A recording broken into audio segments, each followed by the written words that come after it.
listening to Your Secret is Safe with Me, non-judgmental talk about infidelity with Dr. Marie Murphy. If you're looking for new perspectives on complicated relationship issues, you've come to the right place. Days go by, they're crawling by. Hi, everyone. I'm Dr. Marie Murphy. I'm a relationship coach, and I help people who are engaging in anything they think counts as infidelity to deal with their feelings, clarify what they want, and make decisions about what they're going to do. No shame, no blame, no judgments. A lot of the so-called advice out there for people who are cheating is little more than thinly veiled judgment, but that's not what I provide.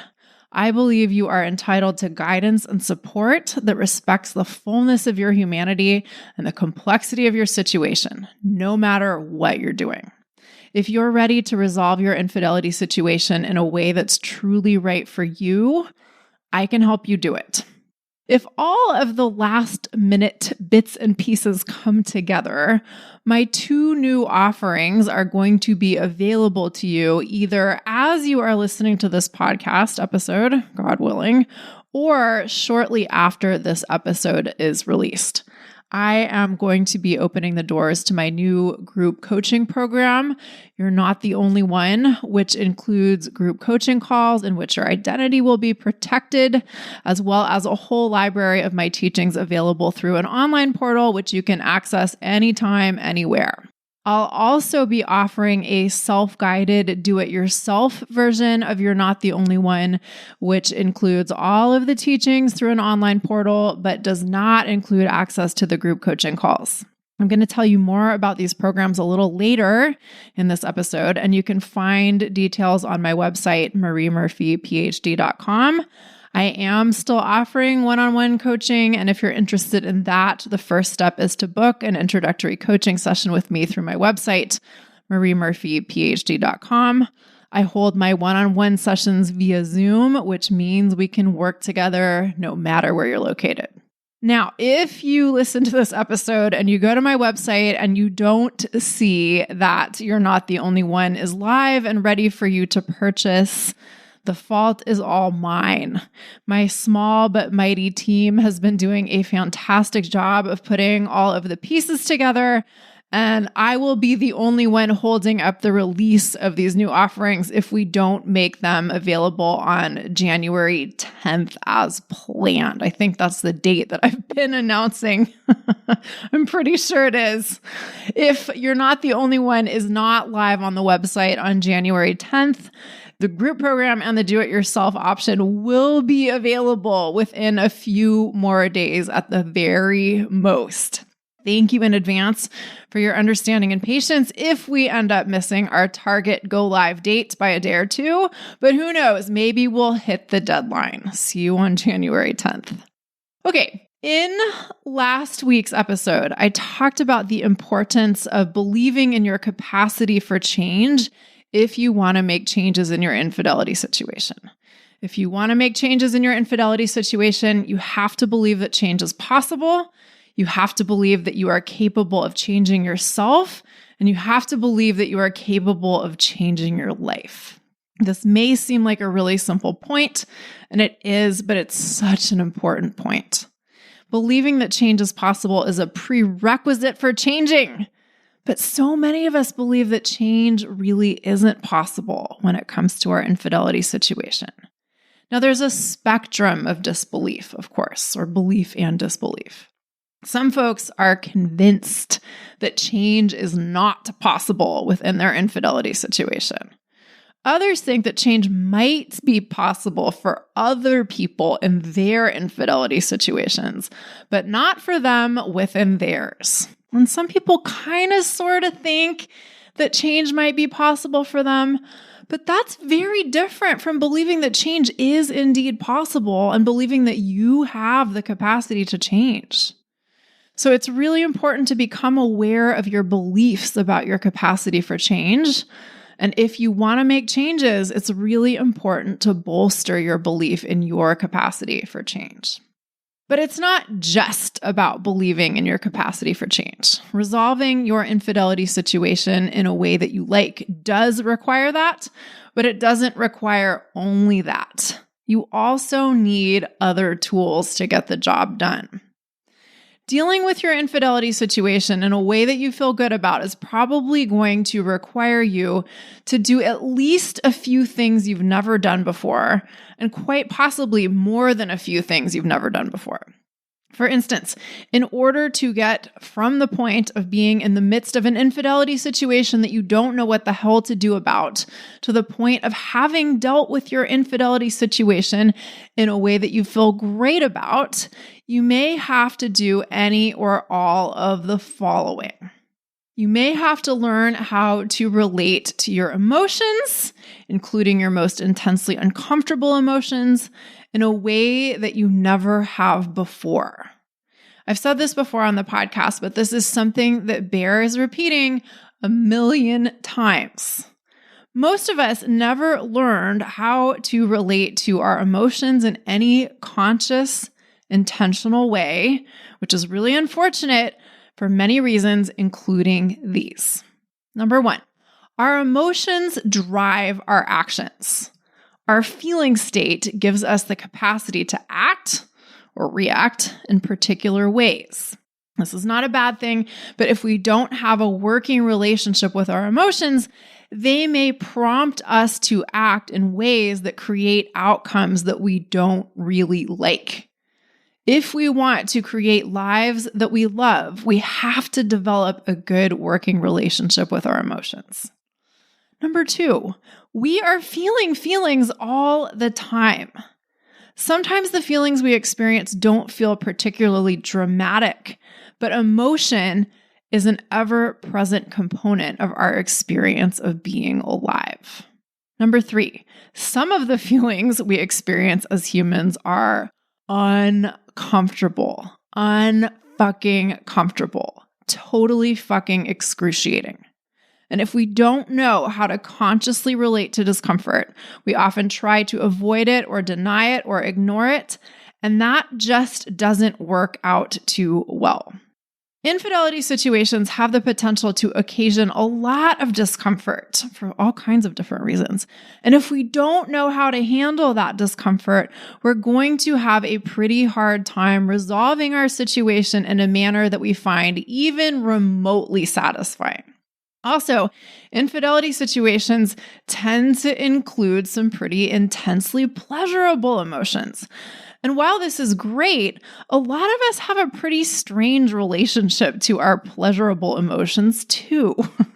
It's not just uncomfortable emotions that we have a hard time with. Sometimes it's pretty easy to relate to pleasure, for sure, but sometimes it isn't. So in some, infidelity situations may give you the opportunity to feel a greater range of emotions than you have ever experienced in your life before, and have more intense experiences of your emotions than you've ever had in your life before. And knowing or not knowing how to relate to these feelings will impact the actions you're able to take in your infidelity situation. And of course, the actions that you take or don't take will generate concrete outcomes or concrete results for you. And that matters. Another thing you may have to do is learn how to manage your mind in ways you never have before. You may have heard the saying, the mind makes a wonderful servant, but a terrible master before. I have uttered those words on this podcast more than once, so you may have heard that line from me on a previous episode. That particular phrasing of this idea is attributed to Robin Sharma, but the idea itself is a lot older than Robin Sharma. The idea is like from the Buddha, right? Anyway, the point is that most of us go around believing everything we think, more or less. We let our minds, or the thoughts that our minds create, boss us around. But we don't want to do that because not everything our mind thinks is as true as we might think it is.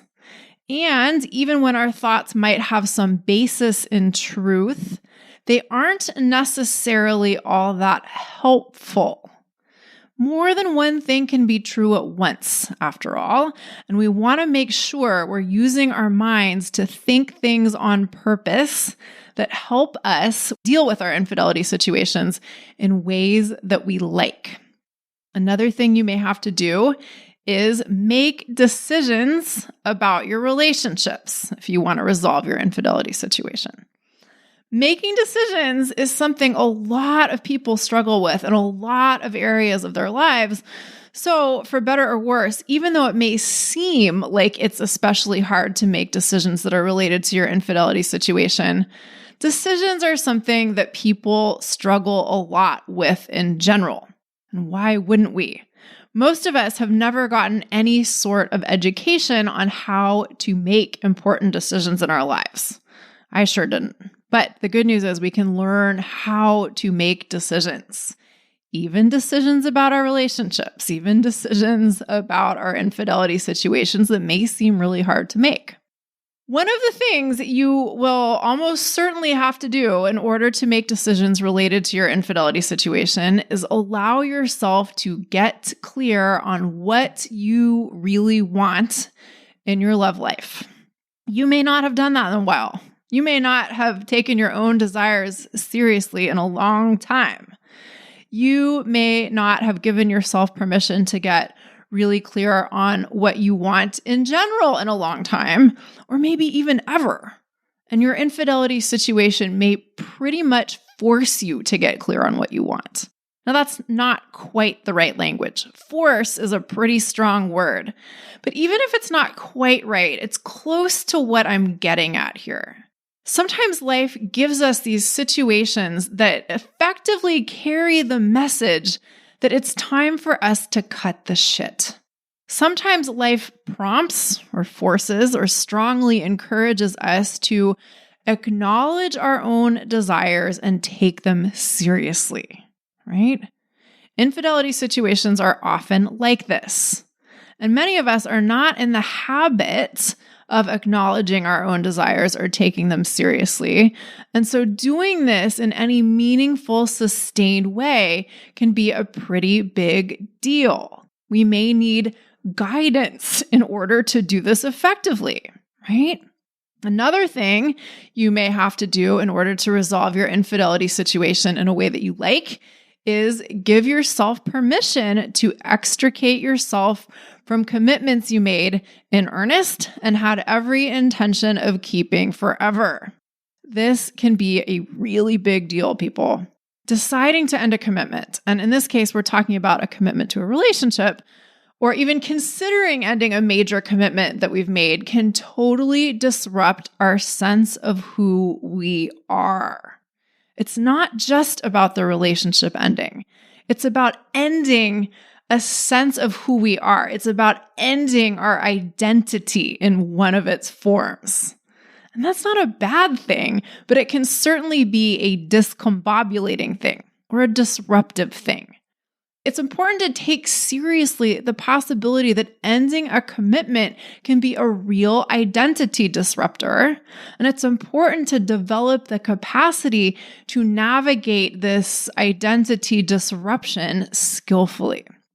If we find the prospect of change too overwhelming, we may run back to our hidey holes where everything is known and safe.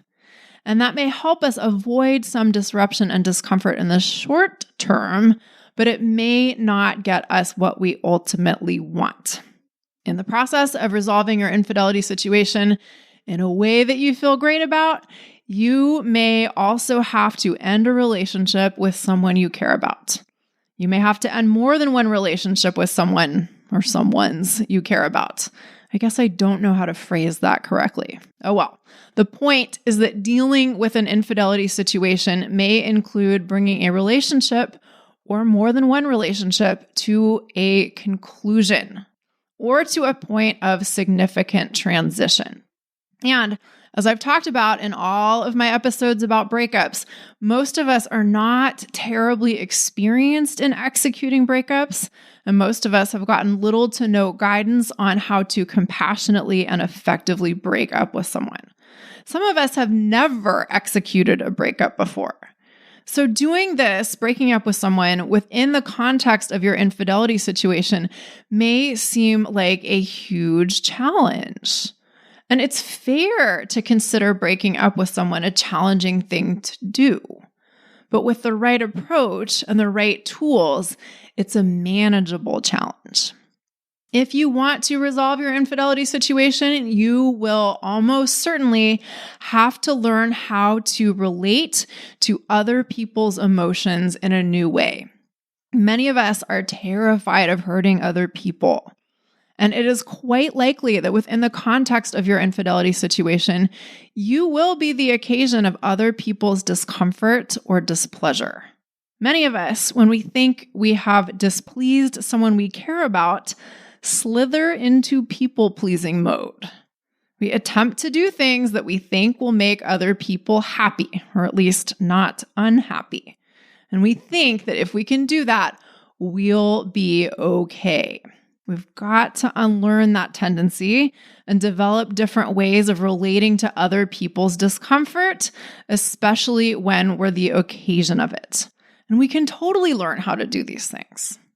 Depending on the specifics of your infidelity situation, you may have to contend with other people's opinions of you and your infidelity stuff, or your fears about the opinions other people might have about you and your infidelity. Also, depending on how you've been engaging in your relationships to this point in your life, you may need to radically reevaluate how you want to participate in your romantic relationship or relationships. And this can mean a lot of different things. Sometimes people want to reevaluate their relationship to monogamy or non-monogamy. Sometimes people want to reevaluate how they engage with a specific person or with specific persons. Infidelity situations tend to offer us excellent opportunities to scrutinize the way we are participating in our love lives. And when we do that, we may recognize that we want to make some changes in the way we do things if we want to have the kinds of relationships we want to have. And we may know exactly what changes we want to make and how to make them, but we also may not. We may see that there's room for us to change, but we may not know exactly what we need to do in order to get the desired results, the results that we want to have in our relationships with others, right? Okay, those are some of the main things that folks often have to deal with in order to successfully resolve their infidelity situations, right? It's not an exhaustive list of what people often have to contend with, but it captures a lot of the biggies. And in order to do any or all of the things that I've mentioned, we may need help. We may not have a set of concepts to guide our approach to dealing with our infidelity situation. We may not have a set of tools to help us do the things that I just mentioned. For instance, a lot of us don't have a robust toolkit for approaching a breakup with someone we really care about, right? And that's not a problem per se. When we encounter a new situation in life, we may, by definition, not be particularly well prepared to deal with it. That's true of lots of situations that can arise in life, not just infidelity situations. But if we want to deal with any novel situation, any situation that's new to us in a way that we ultimately feel good about, we need to find tools and concepts that help us deal with that situation.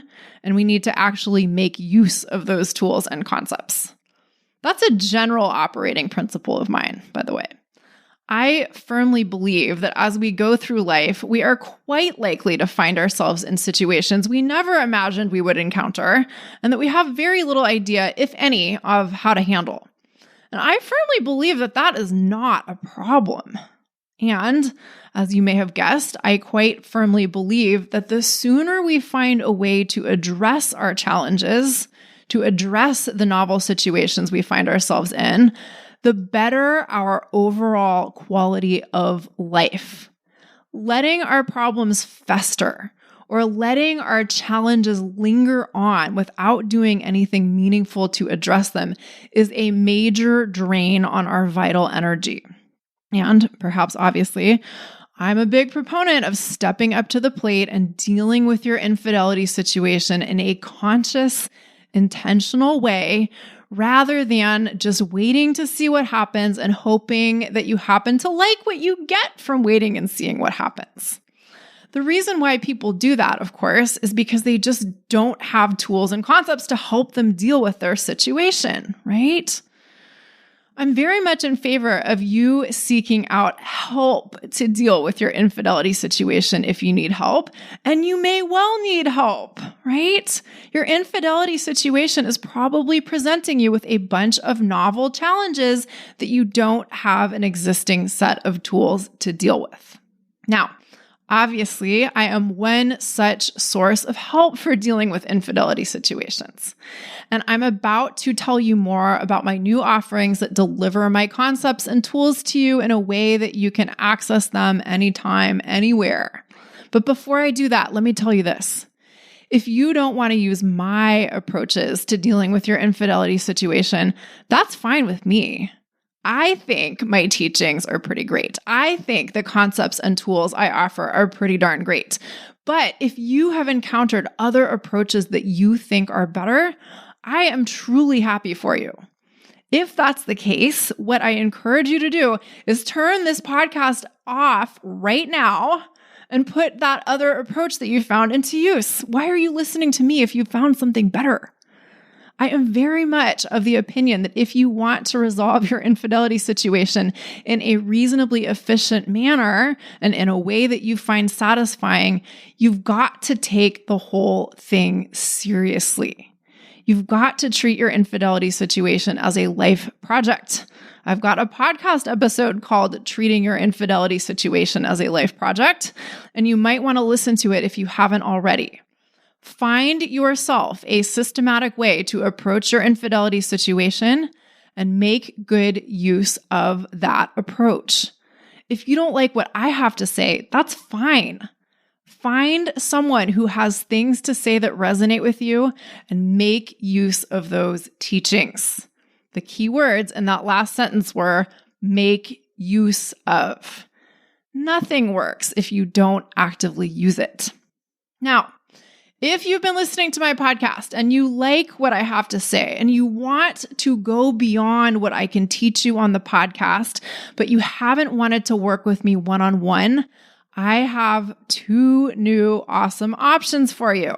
As I said earlier, the first is my secret society group coaching program called You're Not the Only One. When you join this program, you'll get access to weekly group coaching calls in which you'll have the opportunity to be coached by me anonymously. And you'll also get to hear others getting coached by me. We'll hold the calls in a way that protects your privacy, and you'll be able to hear other people who are grappling with their own infidelity situations share their challenges and their triumphs and hear the guidance I give them. Sometimes hearing other people get coached is even more helpful than receiving coaching ourselves. These calls will be recorded and you'll be able to access them through a private podcast that is only available to members of the group coaching program, which means you'll be able to go back and listen to these coaching calls again and again, and that can be an invaluable resource. In addition to being able to get coached and hear other people receive coaching, just hearing for real from the mouths of live humans that other people are dealing with their own infidelity situations can provide profound relief. One of the tough things about infidelity is that when we're engaging in it, we may not have that many people to talk to about it, or we might not have anybody to talk to about it, and we may end up feeling really isolated and alone. Many of my one-on-one clients tell me they feel like they're the only person on the planet struggling with the challenges they have before them. Now, if you feel that way, I can assure you that you aren't alone, hence the name of my program, and you are not the only one dealing with what you're dealing with. And the group coaching calls will make this abundantly clear to you. These group coaching calls will help us create some semblance of community for folks who are engaging in any kind of infidelity. Having anonymous group coaching calls isn't quite the same as meeting a group of friends in person to talk over dinner, but it's a million steps beyond total isolation. And getting beyond total isolation is really important. The group version of You're Not the Only One also includes my teachings on a variety of subjects related to resolving your infidelity situation in the form of videos and worksheets that help you put what I teach you in the videos to use in your own life. You'll have access to the videos and worksheets through an online portal, which means you can access them anytime, anywhere. One of the many great things about You're Not the Only One is that it allows you to deal with your infidelity situation at your own pace. If you want to address your infidelity situation ASAP, you can binge on course materials and request coaching on the very next group coaching call. Or if you prefer a slow and steady approach to resolving your infidelity situation, that's cool too.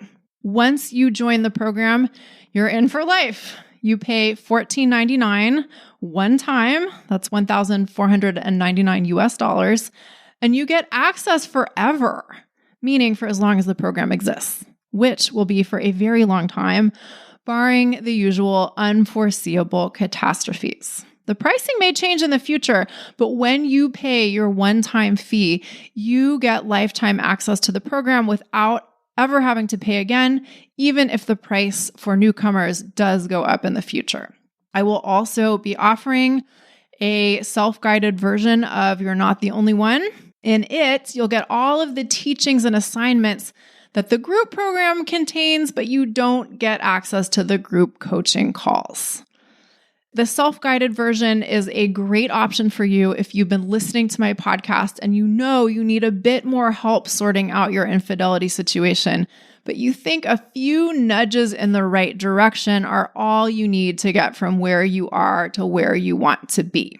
The self-guided course is $3.99 and you'll have access to it through an online portal forever, which again means for as long as the program exists.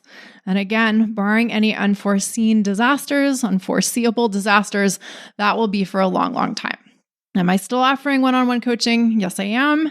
If you are interested in that, you can schedule an introductory coaching session with me through my website, mariemurphyphd.com.